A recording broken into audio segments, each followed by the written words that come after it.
সেই কবে থেকে তোমাকে বলছি আমাকে ভিডিও কল দাও দাও, তুমি দিচ্ছই না। আরে বাবু, আম্মু আমার পাশে। আরে কিসের আম্মু পাশে? তোমাকে যখনই ভিডিও কল দিতে বলি তুমি বলো তখনই তোমার আম্মু পাশে। 1 বছর ধরে রিলেশন করতেছি, এখনো তোমার ক্ষমাটাই আমি দেখলাম না, আর কল দিলে শুধু ওয়েটিং আর ওয়েটিং। আরে কি বললি? তুই আমাকে সন্দেহ করিস? এই নে ব্লক খা।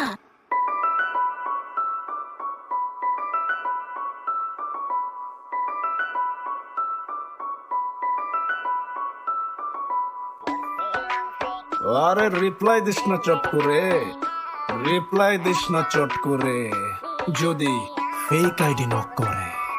পড়ছিলাম ফেক আইডির প্রেমে অ্যাঞ্জেল জরিন, একটা দিনও ফোন দিয়া মাইয়ারে পাইলাম না, সারাদিন রাখে আমারে কলে ওয়েটিং, আম্মু পাশে কই আমার